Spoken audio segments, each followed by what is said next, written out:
जैसे हालात है, पाकिस्तान की तरफ से 120 घंटे से गोलियां और बम दागे जा रहे हैं। कल एक दिन में पाकिस्तान की गोलीबारी में 8 निर्दोष नागरिकों को अपनी जान गंवानी पड़ी, जिसका भारत ने बदला ले लिया है। मुंहतोड़ जवाब पाकिस्तान को दिया गया है। भारत ने पाकिस्तान की 14 पोस्ट को तबाह कर दिया है। इस कार्रवाई में 2 पाक रेंजर्स ढेर हो गए हैं। सबसे बड़ी खबर इस वक्त यही है कि भारत ने पाकिस्तान की 14 पोस्ट को पूरी तरह से तबाह कर दिया है और 2 पाक रेंजर्स को ढेर कर दिया है। पिछले 120 घंटे से सीमा पर दहशत का माहौल बना हुआ है। आम नागरिकों को पाकिस्तान निशाना बना रहा है। भारत में सीमा से सटे गांवों को लगातार निशाना बनाया जा रहा है। एक दिन में 8 निर्दोष नागरिकों की जान चली गई और इसका बदला भारत ने लिया है। 14 पोस्ट को तबाह कर दिया गया।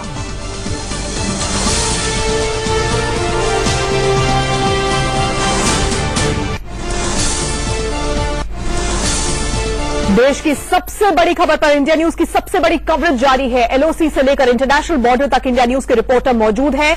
फायरिंग के बीच इंडिया न्यूज के रिपोर्टर्स आपको पल पल की रिपोर्ट्स दे रहे हैं। अजय, सुमित, राजीव, राजेश, विपिन लगातार ऐसे इलाकों में जहां पर इस वक्त बहुत ज्यादा माहौल खराब है वहां से रिपोर्टिंग कर रहे हैं, सिर्फ इसलिए ताकि आप जान सकें कि क्या हालात इस वक्त सरहद पर पैदा है। देखिए उनकी रिपोर्ट। बीएसएफ को पहले से जानकारियां मिल रही थी कि आतंकी जो है वो फायरिंग की आड़ में जो है घुसपैठ कर सकते हैं। ऐसे में हीरानगर सेक्टर में पहले ही बीएसएफ काफी अलर्ट थी।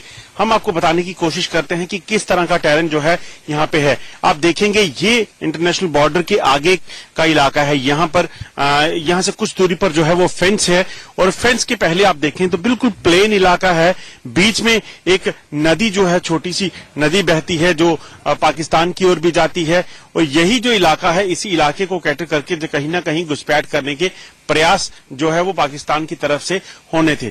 28 और 29 की रात को जब पाकिस्तान की तरफ कुछ हलचल हुई तो बीएसएफ के अलर्ट जवानों ने एचएसटीआई पे देखा कि क्या हो रहा है। देखा तो 3 से 4 जो आतंकी जो है वो हथियारों के सहित जो है पहले जानवर की शक्ल में हाथ और पांव के बल चलकर आगे आए और उसके बाद जब फेंस के ज्यादा नजदीक पहुंचना था तो वो रेंगना शुरू कर गए।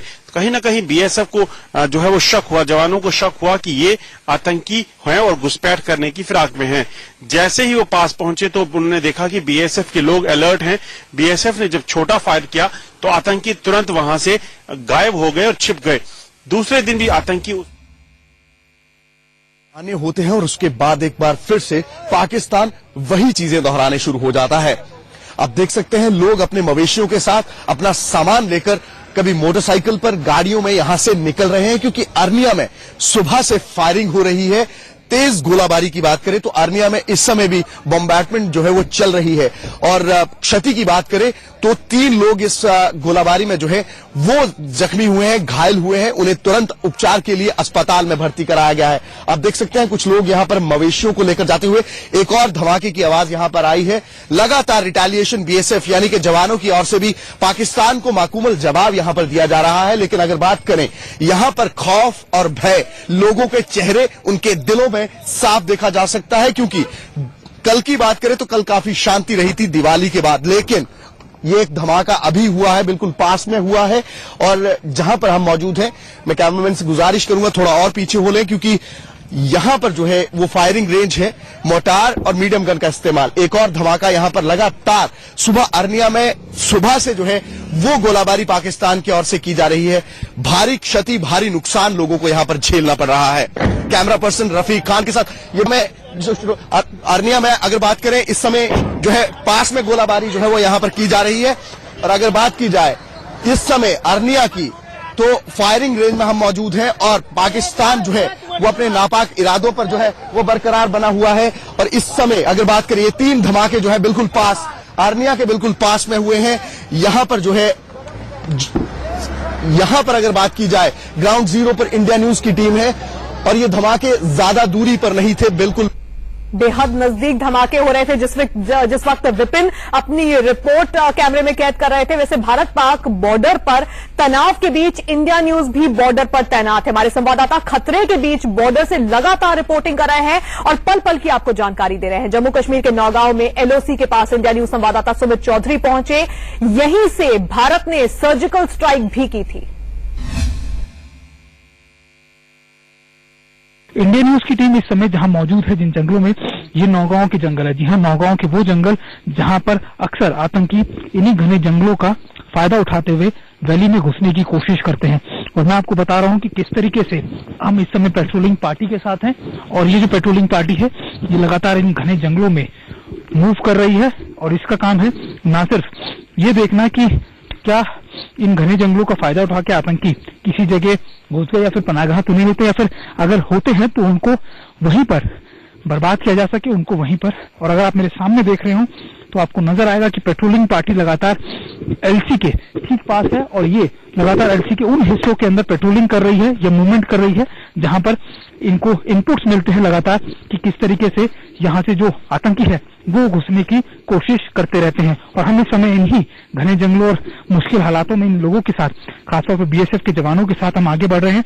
और इनका काम है ना सिर्फ पेट्रोलिंग करते रहना, बल्कि ये भी देखना कि कैसे आप लोगों को इनके साथ आगे ना अपनी टीम के क्लोज कोऑर्डिनेशन में रहना है। क्योंकि अक्सर आतंकी क्या करते हैं कि एम्बुश लगाकर या फिर छोटी छोटी जगहों के हाइडआउट लेकर घुस जाते हैं, बैठ जाते हैं और ऐसी जगहों पर आसानी से इस्तेमाल करते हैं। नौगांव इसलिए भी बहुत ज्यादा संवेदनशील इलाका है क्योंकि आपको मैं बता दूं कि पिछले 6 महीने में सबसे ज्यादा जो आतंकी ढेर हुए या मारे गए वो इसी इलाके में थे। करीबन 20 से ज्यादा आतंकी पिछले 6 महीने में इसी इलाके से मारे गए हैं। इस वक्त हमारे 2 संवाददाता हमारे साथ जुड़े हुए हैं। एलओसी के बेहद नजदीक पलावाला गांव से अजय जांड्याल हमारे साथ जुड़े हुए हैं, साथ ही रोहित पुरेठा हमारे साथ न्यूज रूम से जुड़े हुए हैं, और स्टूडियो में मेरे साथ मैत्री भी जुड़ी हुई है। सबसे पहले मैत्री, मैं आपके पास आना चाहूंगी। ये बताइए कि पिछले 120 घंटे से क्या कुछ चल रहा है सीमा पर, सीमा से सटे इलाकों में? बिल्कुल, तो पूरा घटनाक्रम बताते हैं कैसे स्थिति तनावपूर्ण होती चली गई। शुरुआत करेंगे किस तरह से ये हमले शुरू हुए। भारत ने 8 नागरिकों की मौत का बदला ले लिया है, ये सबसे बड़ी खबर है। पाकिस्तान की 14 पोस्ट को तबाह कर दिया है। कल पाकिस्तान की 14 आर्मी पोस्ट पर हमला किया भारत की जवाबी कार्रवाई में। अरनी और रामगढ़ में पाकिस्तान की पोस्ट को तबाह किया गया। भारत की जवाबी कार्रवाई में 2 रेंजर्स भी ढेर हो गए, ऐसी खबर भी आई इस जवाबी कार्रवाई में। और रामगढ़ में गांवों को पाकिस्तान ने निशाना बनाया था। जो एलओसी पे जितने गांव हैं, रिहायशी इलाकों में लगातार पाकिस्तानी जो है रेंजर्स हैं वो मोर्टार दाग रहे हैं, फायरिंग कर रहे हैं, आम लोगों की जानें जा रही हैं। सिर्फ रामगढ़ में 6 लोगों की मौत हो गई है, इसकी खबर भी हम लगातार अपने दर्शकों तक पहुंचा रहे थे। मरने वालों में 5 और 7 साल का बच्चा भी शामिल है। कितनी शर्मनाक बात है। लगातार इस तरह के प्रॉक्सी वॉर की सिचुएशन पाकिस्तान खड़ी कर रहा है। राजौरी में 2 महिलाओं की मौत हो गई थी, वहां से भी रिपोर्टिंग की थी हमारे संवाददाताओं ने। मौजूदा हालात पर राजनाथ सिंह की दिल्ली में हाई लेवल मीटिंग हुई। सेना को करारा जवाब देने के लिए कहा है गृह मंत्री ने कि हर हमले का करारा जवाब दिया जाएगा। कठुआ में घुसपैठ की कोशिश हुई, उन तमाम इलाकों को मैप के जरिए भी हम आपको दिखा रहे हैं। कठुआ में घुसपैठ की कोशिश हुई, कई घुसपैठ की तस्वीरें भी आई, कैमरे में कैद हुई। वो 6 पाक आतंकी मारे गए, ऐसा सूत्रों का भी दावा है। इस घुसपैठ की कोशिश को हमारे फोर्सेज ने नाकाम किया। जी तान्या। बिल्कुल, तो मैत्री बता रही हैं कि कब कब क्या हुआ। 19 अक्टूबर को कैसे घुसपैठ की कोशिश हुई थी, 6 आतंकियों को ढेर कर दिया गया था। अजय हमारे साथ जुड़े हुए हैं, जैसा कि मैंने बताया एलओसी के बेहद नजदीक इस वक्त मौजूद है अजय जांड्याल। अजय, वहां पर स्थिति कितनी तनावपूर्ण है, इसका अंदाजा आपकी जो रिपोर्ट्स हम तक पहुंच रही हैं, जो तस्वीरें आप भेज रहे हैं, उससे हम लगा सकते हैं। इस तनावपूर्ण माहौल के बीच आप एलओसी के बेहद नजदीक मौजूद है। ये बताइए कि भारतीय फोर्सेज, बीएसएफ, आर्मी किस तरह से पाकिस्तान को इस वक्त करारा जवाब दे रही है?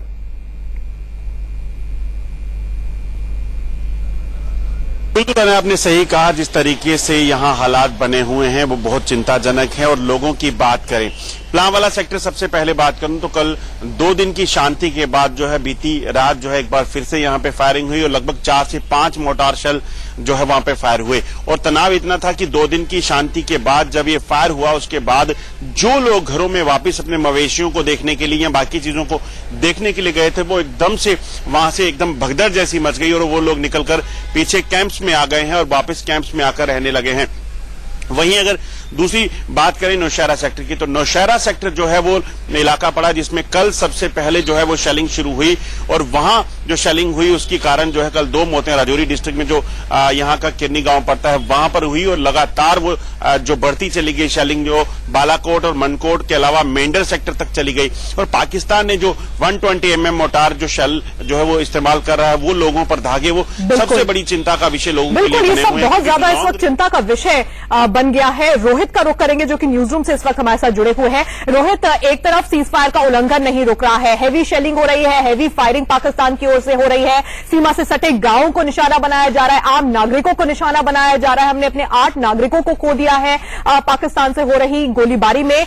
लेकिन इस सब के बावजूद पाकिस्तान सीमा पर भी इस वक्त युद्ध जैसी स्थिति बनाने की तैयारी कर रहा है, कैसे, हमें समझाइए। बिल्कुल, देखिए तानिया, मैं आपको बता दूं कि इनिशियली मुझे ये कहना होगा कि पाकिस्तान जो है एक इल्यूजन क्रिएट करने की कोशिश कर रहा है, क्योंकि अभी इस तरह की रिपोर्ट्स आई थी कि जो बॉर्डर पर, जैसे इंडिया में बीएसएफ होती है, बॉर्डर सिक्योरिटी फोर्स, ऐसी पाकिस्तानी रेंजर्स होते हैं। जब युद्ध की स्थिति आती है तो ओवरटेक कर लेते हैं, जो सेना है वो रेंजर्स पीछे चले जाते हैं। लेकिन अभी इस तरह की रिपोर्ट्स आई हैं कि जो सेना है वो पाकिस्तानी रेंजर्स की यूनिफॉर्म में है और उन्होंने पूरी तरह से मोर्चा संभाला हुआ है। लेकिन रिपोर्ट्स आ रही है, इससे ये सारी चीजें क्लियर हो जा रही हैं। और सबसे बड़ी बात यह है कि हैवी एम्यूनिशन जो है वो इस समय बॉर्डर पर पाकिस्तान की ओर से आ रहा है। जो हाई प्रोफिशिएंसी हेलीकॉप्टर्स हैं वो इस वक्त बॉर्डर पर आ रहे हैं, हाई प्रोफिशिएंसी जो एम्यूनिशन है वो इस वक्त बॉर्डर पर आ रहा है। और आप ये देखिए कि जिस तरह के मोर्टार से फायर किया जा रहा है, इंडियन गांवों को जो निशाना बनाया जा रहा है, जो बॉर्डर पर है, 82 mm कैलिबर का जो मोटार है वो पाया गया, 120 mm जो मोटार कैलिबर है वो पाया गया। इनकी रेंज अगर मैं आपको बताऊं तो 82 mm की रेंज लगभग 5 किलोमीटर के आसपास होती है, एयर रेंज। और 120 mm की बात करूं तो लगभग 7 से 7.5 किलोमीटर रहती है। बिल्कुल, इससे अंदाजा लगा सकते हैं बॉर्डर पर भी